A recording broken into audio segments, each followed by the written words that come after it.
20 प्रारंभिक शिक्षा, मांग संख्या 21 माध्यमिक शिक्षा और 22 उच्च शिक्षा विभाग। सभापति महोदय, जो जिस प्रकार से सरकार में बैठे हैं वो वाहवाही करते हैं और हम सच्चाई को बताते हैं, क्योंकि वो तो वाहवाही नहीं करेंगे तो फिर क्या हो सकता है कि टिकट काटा जाएगा, क्या होगा आगे। बाकी वाहवाही करना इनका धर्म है और सच्चाई बताना हमारा धर्म है। हम जिस प्रकार से ये वार्षिकोत्सव में गए हैं, हर स्कूल में जाने का मौका मिला है, कहीं भी मतलब स्कूलों के अंदर कमरों की कमी है। स्कूल कर्मोन्नत कहीं को नवाई नहीं की। ये तो हमारे 2003 से 8 तक सरकार थी तो हर पंचायत मुख्यालय में 10 स्कूल किया था।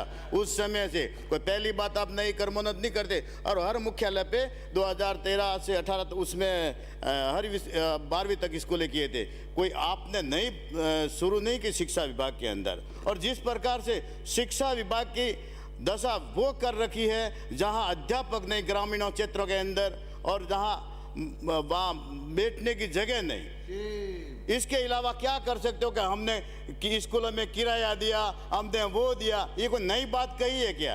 एक भी नई बात कही हो तो बता। वो तो हमारे 2003 से 8 तक सारी व्यवस्था हो चुकी थी, एक भी नवाचार नहीं किया। और शिक्षा संबल अभियान नाम तो बड़ा बड़ा देते हैं, लेकिन काम के अंदर बिल्कुल जीरो।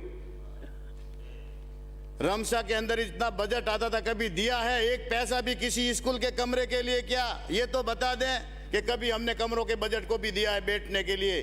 जहां आपने वो अभी बोर्ड की परीक्षा है, बोर्ड की परीक्षा में बैठने के लिए जहाँ सेंटर किया है, वहाँ टेबल स्टूल की व्यवस्था तक नहीं हो पाएगी। और हम जब एमएलए फंड से भी देंगे तो वो भी आपके जिला परिषद में जाएंगे, कई प्रकार के नियम बताएंगे। एमएलए फंड का बजट स्कूलों के लिए होता है, उसमें कई सारे प्रॉब्लम में आते हैं, तुरंत प्रभाव से वो भी पास नहीं हो पाता। और जिस प्रकार से आप बड़ी बड़ी घोषणा की, हम हर मुख्यालय पे एक खेल स्टेडियम बनाएंगे, 25-25 लाख तो हमने एमएलए फंड से दिए, वो भी शायद 2 साल हो चुके हैं, अभी तक वो स्टेडियम बना नहीं है। क्या आप कुछ क्या कर पाओगे? और जिस प्रकार से घोषणा ही रह जाती है। और मेरे वहाँ पिंडवाड़ा के अंदर एक कॉलेज खोला गया था पूर्व सरकार में, और वो बिल्डिंग अभी तक भवन बंद है, भवन बन नहीं रहा है। पहले चौथे बजट में मैंने फिर से बोला था तो वो 6 करोड़ कुछ बजट आपने स्वीकार जरूर किया, शुरू किया, फिर भी अब बंद है। क्या वो हमारी सरकार का इंतजार करता है? शायद मुझे ऐसा लग रहा है कि हमारी सरकार में ही वो भारतीय जनता पार्टी के अंदर बनेगा कॉलेज। अभी तक वो कॉलेज बंद है। डीएमएफटी का फंड आता है, वहाँ किसी बजट की आवश्यकता नहीं होती है, लेकिन आपके जो कॉलेजों के अंदर बजट डीएमएफटी का फंड होता है तो राजनीतिक दबाव से कहीं और ही चला जाता है। और जिस प्रकार के आदिवासी एरिया के अंदर स्कूलों के भवनों की स्थिति खराब है, वहाँ डीएमएफटी का फंड नहीं लगेगा। और कॉलेज के अंदर जैसे अधिकारी तो नहीं है, सिरोही जिले के अंदर जिला शिक्षा मुख्यालय पे जिला शिक्षा अधिकारी नहीं है, जहाँ प्रारंभिक जिला शिक्षा अधिकारी नहीं है, तो क्या अध्यापकों की हालत कैसी होगी? पहले तो कम से कम मुख्य अधिकारी ही नहीं है, ब्लॉक शिक्षा अधिकारी रेवदर में नहीं है, पिंडवाड़ा में नहीं है, शिवगंज में नहीं है। उससे क्या विकास हो पाएगा स्कूलों के अंदर? क्या बच्चे पढ़ाई कर पाएंगे?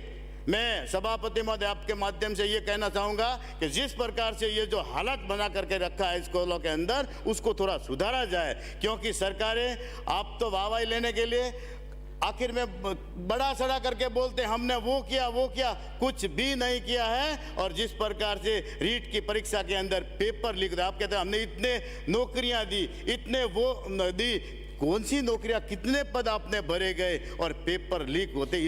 इससे दुर्भाग्य क्या हो सकता है इस राजस्थान का? जो बच्चा बड़ा मुश्किल से पेपर देता है और पेपर लीक हो जाता तो फिर तो ये सरकारी पूरी लीक है।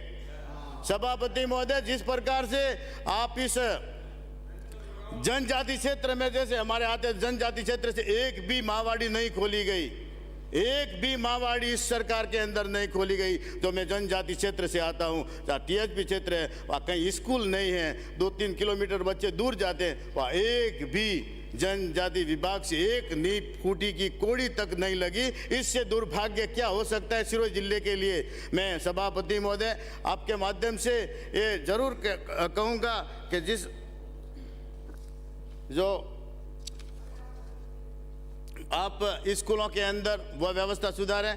और जहां स्कूल जो आपने वो इंग्लिश मीडियम खोल दिया, क्या हमने इंग्लिश मीडियम खोल दिया, इंग्लिश मीडियम के अध्यापक तो लगाए होते, उनको कम से कम इंग्लिश बोलना नहीं आता, वो बच्चों को क्या पढ़ाएगा। सभापति महोदय, और आप वाहवाही लेते हैं और वाहवाही लेते रहो। आखिर में एक अंत समय जो अपने मंत्री महोदय जी, आपके सभापति महोदय, आपके माध्यम से कहो कि थोड़ा 5-6 महीने बचे हैं, इसमें भी कुछ सुधार हो जाए तो बच्चों का और भी भविष्य हो जाए, ठीक हो जाए, ताकि नहीं तो फिर आप यहाँ भी बैठोगे तो भी आपको जनता माफ नहीं करेगी। बहुत बहुत धन्यवाद, आपने बोलने का मौका दिया।